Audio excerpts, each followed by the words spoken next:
Kiai ini alim, sedangkan si Habib ini kesian tampaknya kada tapi alim. Mana mulianya? Maaf.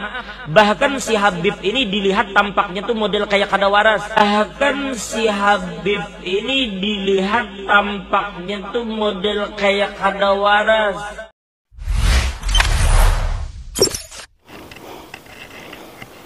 Assalamualaikum warahmatullahi wabarakatuh.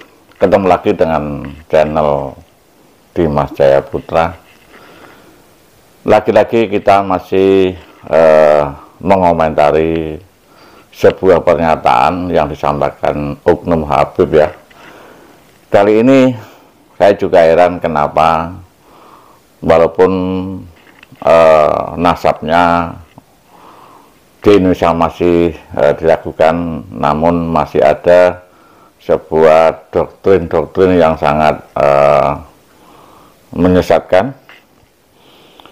Kali ini ada Oknum Habib yang menyatakan bahwa kemuliaan seorang Habib itu tidak bisa disaingi oleh siapa saja, walaupun Habib itu tidak waras. Dengan kiai atau ustadz yang punya ilmu, punya pondok, punya jamaah besar, itu pun masih lebih mulia daripada Habib yang nggak waras. Ini menurut Oknum Habib tersebut, itu adalah kesepakatan para ulama yang menyatakan begitu. Nah, coba kita dengarkan, nanti kita komentari, kemudian nanti ada Ustadz Hanif yang akan membacakan kitab tentang kemuliaan. Silakan kita dengarkan dulu. Kiai ini alim, sedangkan si Habib ini kesian tampaknya kada tapi alim. Mana mulianya? Maaf. Bahkan si Habib ini dilihat tampaknya tuh model kayak kada waras. Bahkan si Habib ini dilihat tampaknya tuh model kayak kada waras. Sedangkan ini alim, banyak memiliki pengikut, banyak memiliki jamaah, banyak memiliki pondok dan segala macam. Sekarang mana mulianya antara mereka? Maka ulama sepakat mengatakan bahwa tetap mulia Habib meskipun kada alim. Kenapa? Kenapa kemuliaan Habib ini tidak bisa disaingi oleh siapapun? Kemuliaan Habib ini tidak bisa disaingi. Oke, itulah Oknum Habib yang sudah secara gamblang nyata ya,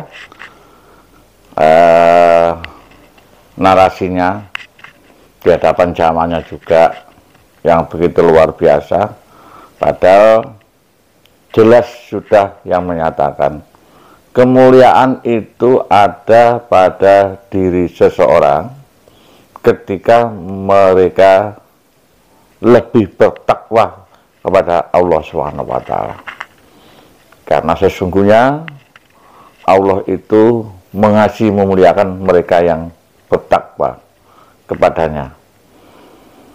Ini sudah berkali-kali ya, dan ayat tersebut sudah diulas berkali-kali ya di YouTube, di mana saja sering sebagai landasan ketika ada orang yang merasa mereka lebih dimuliakan oleh Allah. Apalagi ya di Indonesia yang mana nasabnya masih diragukan. Ya kalau mereka berani untuk tes DNA sebagai dasar menguatkan bahwa mereka seorang habaib, ya kita coba untuk mereka kalau mereka memang berani. Oke, sekarang kita ikuti seorang ustadz muda ya membacakan kitab tentang kemuliaan seorang sayyid di hadapan keturunan Rasulullah dengan seorang ulama yang alim. Maka jika itu dibandingkan dan terjadi, maka perbandingan itu adalah perbandingan yang tidak apple to apple, perbandingan yang sudah keliru sejak dalam pikiran. Akan saya bacakan di sini sebuah keterangan dari Imam Fakhruddin Ar-Razi yang dikutip oleh Syekh Nawawi Al-Bantani dalam kitabnya Tafsir Munir, yaitu ketika seseorang yang orang itu tidak memiliki akhlak yang baik, yang tidak punya akhlak, tidak ada akhlak, kalau kata siapa itu selebgram itu, nggak ada akhlak lu, ya gitu ya, itu tidak akan dimuliakan. Ini dikaji secara bagaimana yang terjadi di masa lalu atau secara sosiologis ya, gimana keadaan kultur sosial ketika melihat orang yang tidak ada akhlaknya. Jangankan orang biasa, yang keturunan Rasul pun tidak akan dihargai, gitu ya. Akan saya bacakan di sini. Ini mudah-mudahan bisa mengedukasi kita semua, mengambil pelajaran dari yang fasik, keturunan Nabi yang fasik. Wa kana hunaka maulan aswadu, dan di tempat tersebut ada seorang mantan budak yang hitam, yang dibaca aswadu, aswadalah. Taqaddama bil ilmi wal amali, ya, di mana seorang mantan budak itu unggul dalam ilmu dan amal. Wa malana suila tabarruki bihi, dan manusia ini condong atau apa namanya bergairah untuk kemudian mengalap berkah kepada mantan budak itu karena kesolihannya, karena unggul dalam ilmu dan amalnya. Fattafaqu annahu kharaja yawman min baitihi yaqsidu al masjidah fattaba'ahu khalqun. Kemudian pada satu hari dia ingin pergi ke masjid, dan orang-orang pengikutnya itu mengikuti si mantan budak ini untuk pergi ke masjid. Falaqiyahu asy-syarifu sakrona, kemudian ia bertemu dengan seorang syarif yang sedang mabuk.